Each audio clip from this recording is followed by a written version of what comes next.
ठाणे पालिकेच्या वतीने दरवर्षी कुष्ठरोग्यांना प्रत्येकी 24,000 रुपये एवढा निधी औषधोपचारासाठी दिला जातो। पालिकेच्या रेकॉर्डवर 715 एवढे लाभार्थी दाखवण्यात आले आहेत, पण प्रत्यक्षात फक्त 100 ते 150 एवढेच खरे कुष्ठरोगी असून उर्वरित लाभार्थी बोगस असल्याचा पर्दाफाश आरटीआय कार्यकर्ते अजय जया यांनी केला आहे। विशेष म्हणजे यातील बहुतांश लाभार्थी हे कोपरीतील गांधीनगर या परिसरातील आहेत।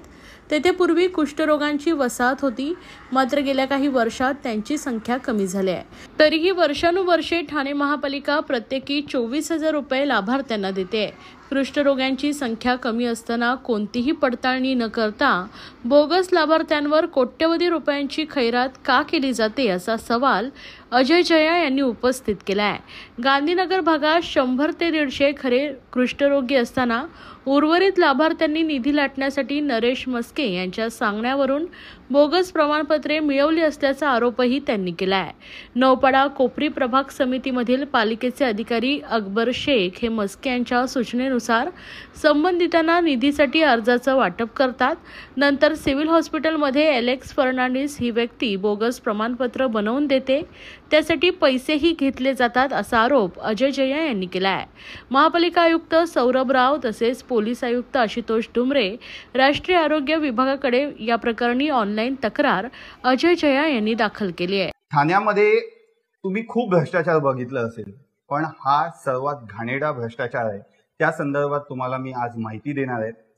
तुम्हाला मी थोडक्यात सांगतो की महानगरपालिका वेगवेगळ्या मदतीसाठी आहे ना प्रोग्राम्स राबवत असते। त्याच याच्यामध्ये जे कुष्ठरोगी आहे त्यांच्यासाठी कुष्ठरोग निधी अंतर्गत त्यांना दरवर्षी 25,000 रुपये दिले जातात, ज्यांना कुष्ठरोग आहे किंवा त्यांनी ट्रीटमेंट घेतलेली आहे। तर कित्येक वर्षापासून ते निधी चालू आहे महानगरपालिकेतून।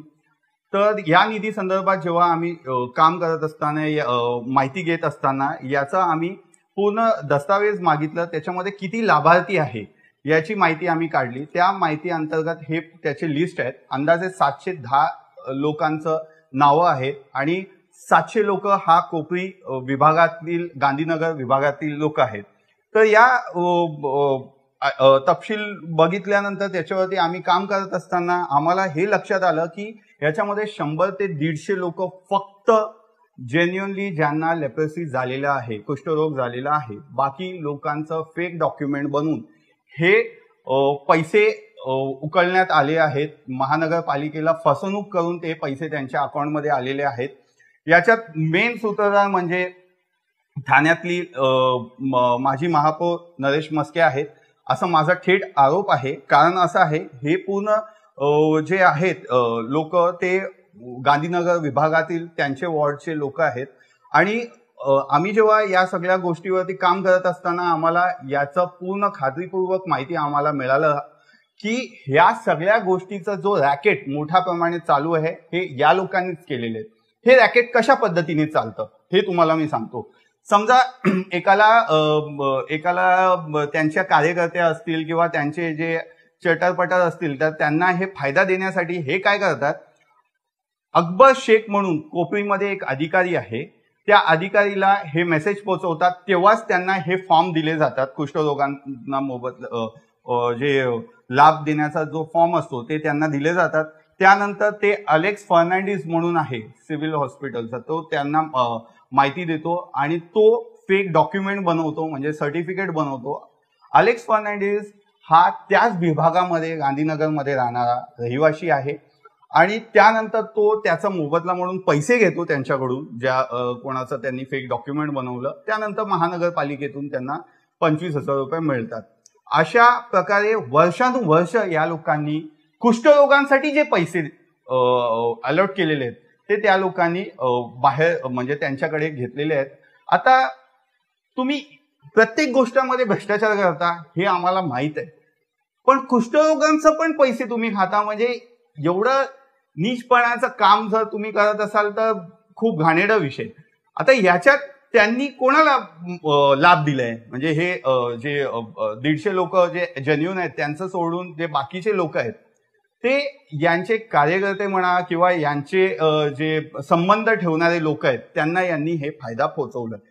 आता याच्यात शाखा प्रमुख आहेत, उपशाखा प्रमुख, उपविभाग प्रमुख, महिला कार्यकर्ता आणि शाखा प्रमुख, उपशाखा प्रमुखांचे जे मिसेस आहेत त्यांच्या नावाने हे डॉक्युमेंट्स बनवून त्यांनी ते पैसे घेतलेले आहेत महानगरपालिकेचे। तर अशा पद्धतीने घाणेरडा कृत्य करून महानगरपालिकेचं भ्रष्टाचार तर केलेलंच आहे, पण एखाद्या ज्यांना आवश्यक आहे त्या कुष्ठरोगांसाठी असणारा निधी सुद्धा या लोकांनी नाही सोडलेला आहे। तर या विषयावरती तुम्हाला माहिती देण्याकरता मी आज लाईव्ह करत आहे। आता या यादीमध्ये सगळ्यांचे नावं आहेत, पण हे नावं मी जाहीर करत नाही मीडियासमोर, कारण याचा त्यांच्या वैयक्तिक जीवनावरती खूप प्रभाव पडू शकतो। या स्कॅम संदर्भात ज्या डॉक्युमेंट्स आहेत, पत्र आहेत, ते मी कन्सर्न डिपार्टमेंट, महानगरपालिका, कमिशनर आणि पोलीस डिपार्टमेंट यांना, इन्व्हेस्टिगेशन एजन्सी त्यांना मी दिलेले आहे। आणि अजून काय त्यांना पुरावे पाहिजे असतील ते आम्ही त्यांना सबमिट करणार आहे। या सगळ्या गोष्टीचा मेन सूत्रधार किंवा स्कॅम जे करणारे लोक आहेत त्यांच्यावरती जास्त मोठ्या पद्धतीने त्यांच्यावरती कारवाई झाली पाहिजे, त्याकरिता आम्ही पाठपुरावा करणार आहे। आणि याच्यातले सर्वात मोठा सूत्रधार म्हणजे नरेश मस्के आहेत असा माझा थेट आरोप आहे आणि त्यांच्यावरती कारवाई लगेच व्हायला पाहिजे असं माझं मागणी आहे।